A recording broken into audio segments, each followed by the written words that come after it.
Hi, my name is Katie Becker, and for video number 10, we had to read 3 articles. The first article was The Politics of Conspicuous Displays of Self-Care. So in this article, there was a woman who became an anthropologist voyeur of displays of self-care, so she advocated for it.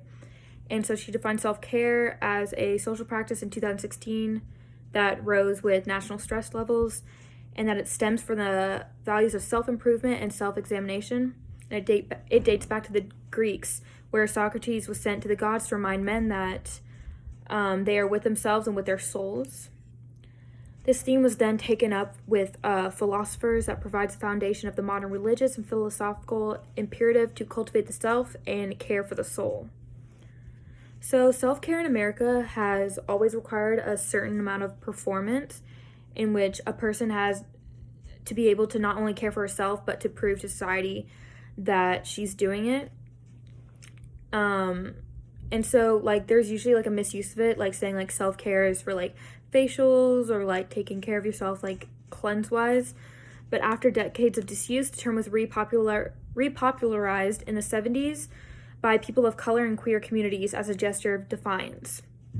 So in 1988, Audre Lorde said, "Caring for myself is not self-indulgence, it is self-preservation. That is an act of political warfare." So the risk of promoting individual self-care as a solution to existential anxiety or oppression is that victims will become isolated in a futile struggle to solve their own problems rather than to collectively change the systems that cause them harm.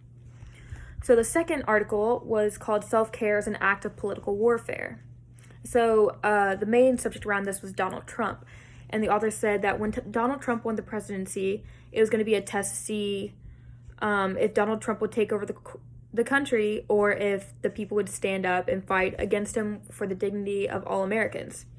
So after 2 years of fighting, they were tired of waking up in the morning to find Trump is planning on rolling back transgender rights or aligning himself with white nationalists, or to check Twitter to see what argument he had caused today.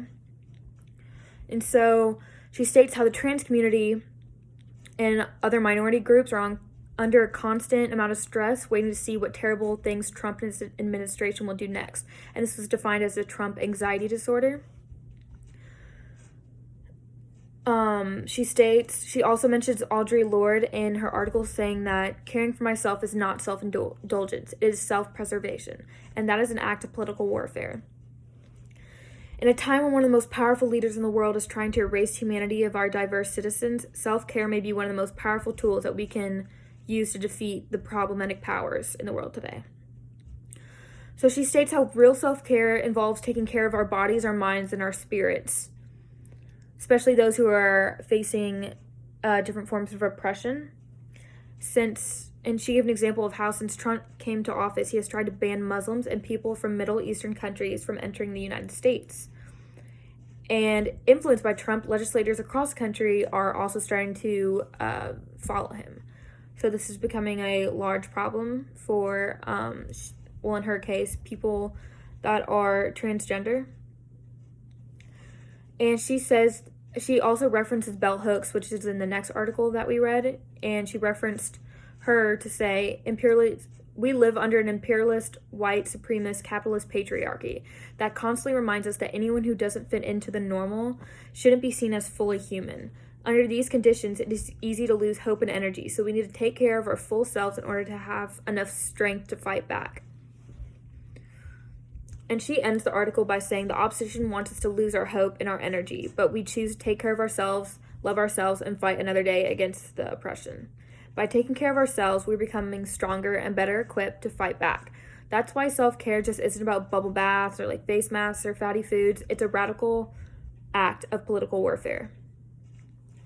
The third article was Bell Hooks, Buddhism, the Beats, and Loving Blackness. It was an interview, and so she talks about various things throughout the article, but I'm just going to stress the main points that I thought were important. So Hooks used the expression imperialist, white, supremacist, capitalist patriarchy to describe the power structure underlining the social order because it doesn't value one system over another. It's how the context of class, empire, capitalism, racism, and patriarchy are all interlocked with each other, and they're all linked. And so then she then talks about how her commitment to feminism remains strong. And the main reason is that feminism has been the contemporary social movement that has most embraced self-interrogation, and how feminism has made the paradigm shift. I'm not sure how to say that word.